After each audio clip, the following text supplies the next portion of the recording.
दुष्ट होते हैं। कंस ने कहा, तुम लोगों ने सुना वो आकाशवाणी, मैं नहीं चाहता ब्रज के किसी गांव में मेरा काल पैदा होकर बड़ा हो और वो मुझे कोई हानि पहुंचाए।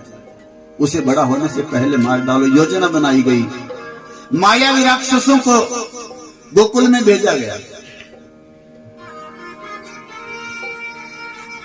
जो बच्चे 1 महीना तक पैदा हुए सबको मार डालो। उन्हीं में कहीं ये कंस का काल भी पड़ा होगा, वो भी मर जाएगा।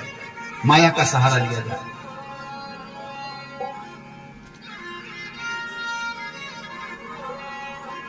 पूतना नाम की एक बड़ी अपवित्र राक्षसी है। भगवान का प्राकट्य हुआ अष्टमी को और पूतना आई चतुर्दशी को, ठीक 7वें दिन।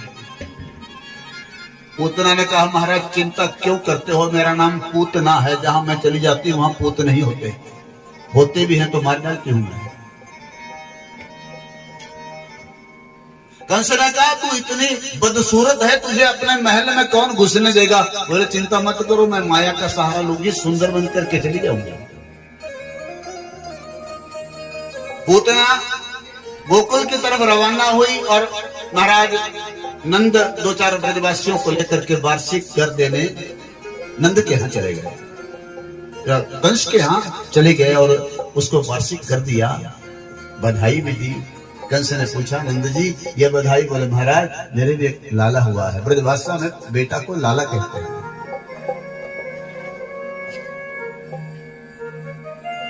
ऐसा है मेरा गोविंद। कंस भी आशीर्वाद दे रहा है, नंद जी लाखों वर्ष जी आपका बेटा।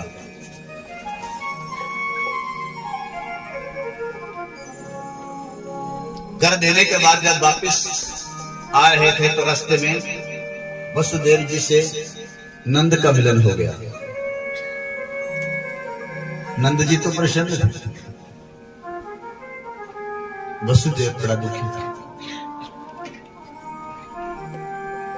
अपना समय अच्छा चल रहा हो और मित्र का समय बुरा चल रहा हो तो मित्र के सामने कभी अच्छे अपने समय का व्याख्यान नहीं करना चाहिए, उसके दुख में शामिल हो जाओ, इसे कहते हैं मित्रता।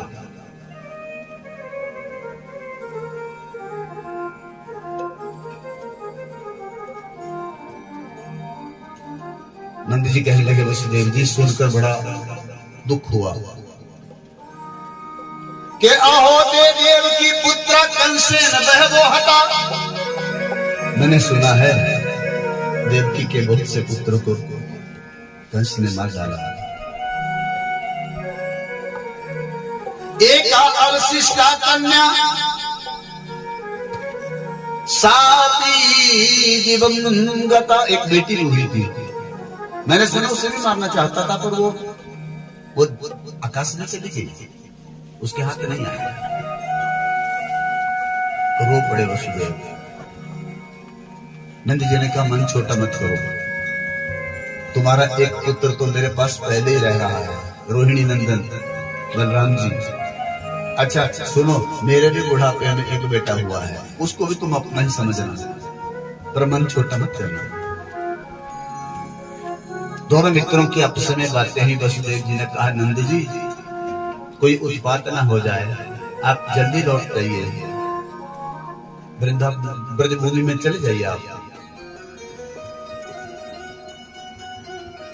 नंद जी के आने से पहले पूतना ने देखा जहां सबसे बड़ा उत्सव होगा वहां मैं जाऊंगी। अब पूरे ब्रज 84 कोस के ब्रज में घूमी, इसको लगा नंद जी के यहाँ बड़ा उत्सव हो रहा है।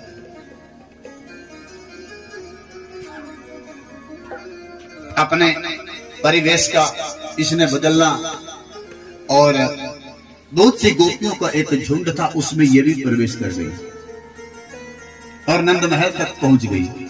वहां कौन किसको पूछता है, वहां तो बस नाच रहे हैं, खा रहे हैं, गा रहे हैं, आ रहे हैं, जा रहे हैं। देखिए पूतना कहते हैं अविद्या को, अज्ञान को। पूतना का वास 14 स्थान पे होता है, 5 ज्ञानेंद्रियां, 5 कर्मेंद्रियां, मन, बुद्धि, चित्त और अहंकार। अष्टमी को भगवान जन्म लिए और एक चतुर्दशी के दिन ये पूतना इसने अपने स्तनों में कालकूट नाम का विष लगा लिया, बड़ा भयंकर विष जिसके गंध मात्र से प्राण निकल जाते हैं। योजना बनाई, मैं स्तन पिलाऊंगी, अपना दूध पिलाऊंगी उस छोटे से बालक को। लगता है यहाँ ज्यादा उत्सव हो रहा है, कहीं यही वो बालक ना हो जो महाराज कंस के लिए कल घातक सिद्ध हो सकता है। नंद महल में पहुंची और यशोदा भीतर थी। अपने लाला को गोद में लिए हुए यशोदा पास में चली गई। जान ना पहचान गले से लगा लिया यशोदा को। यशोदा ने पूछा तो घर में आई है, पहचाना तो नहीं, पर यदि यह कहूंगी तू कहां से आई है कहीं बुरा ना मान जाए। मैं इसके घर में आई हूं, ये पूछ रही है कहां से आई है। यशोदा जी ने सोचा होगी कोई बचपन की सहेली, यहां तो लाखों लोग आ रहे, ये भी आ गया। पूतना पूछने लगी कैसी हो बहन। यशोदा ने कहा ठीक हूं। बड़ी प्रसन्नता, भैया लाला हुआ है तुमको, हमको भी पता चला, हम भी दर्शन करने आ गया। पहचाना मुझे? यशोदा ने कहा पहचान लिया। पहचाना नहीं था फिर भी कह दिया। मान रखने के लिए बोलना पड़ता है। किसी कई बार हमारे को घर में आता है ना और फिर नहीं पहचानते, उसको याद करते हैं और वो पूछता है पहचान लिया, तो मन रखने के लिए बोलता हाँ महाराज पहचान लिया। पर अंदर ही अंदर विचार करता है कौन हो सकता है ये।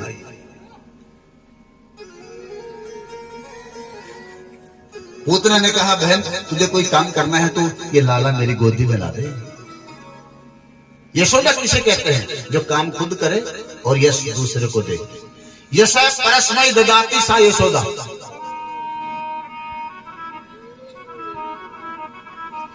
लो बहन, अरे हमारी उम्र थोड़ी थी ये बालक होने की, ये तुम लोगों का सबका प्रताप है जिन्होंने हमको आशीर्वाद दिया।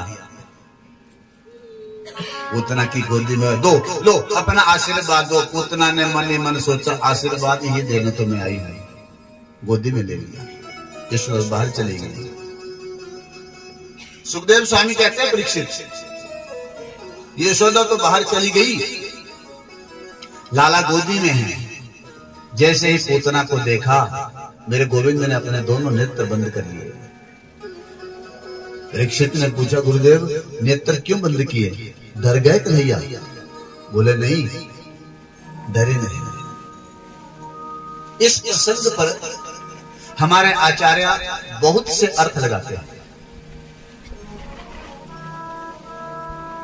एक संत तो कहते हैं भगवान ने जब पूतना को देखा तो विचार किया मानव जीवन से जुड़े हुए मेरे दो ही अवतार परम श्रेष्ठ हैं। त्रेता युग में रामा अवतार और द्वापर युग में कृष्ण अवतार, और दोनों ही युगों में सबसे पहले मुझे नारी को मुक्ति देनी पड़ रही है, किसी स्त्री को मारना पड़ रहा है। कल आपने सुना था राम जी ने ताड़का को मुक्ति दी। मेरे गोविंद ने सोचा आज इस युग में भी द्वापर युग में भी सबसे पहले मुझे नारी को ही मुक्ति देनी पड़ रही है। दोनों नेत्र बंद करके मेरे कन्हैया ने देखा ये भले ही मुझे मारने आई है, पर यह काम तो वो करेगी जो एक मां करती है। दूध पिलाने का काम मां का है ना, और इसने स्तन मेरे मुंह में दे दिया है। अहो बकीयम संकालकूटम जिंघाशया अपायद अपि असादवी लेभे गतिं धात्रोच्चितां ततो अन्यं कं वा दयालु शरणं व्रजे। ऐसा कौन दयालु हो सकता है? वो मारने आई है और भगवान नेत्र बंद करके देख रहे हैं गोलोक धाम में कोई सीट खाली हो तो इसका सीधा वहां भेजता अपने लोक में। एक संत दूसरा भाव लगाते हैं भगवान के दाहिने नेत्र में सूर्य का वास है और बाएं नेत्र में चंद्रमा का वास है। सूर्य और चंद्रमा ने जब इस राक्षसी को देखा तो ये सोचने लगे सूर्य और चंद्रमा कितनी अपवित्र नारी है। लोग बच्चे से प्रेम करते हैं, और ये बच्चे को मारने आई है, हम इसका मुंह भी नहीं देखेंगे। सूर्य चंद्र ने अपने आप को भगवान की पलकों में छुपा लिया। आप मेरी वीडियो को लाइक और शेयर करें और मेरे चैनल को सब्सक्राइब करें।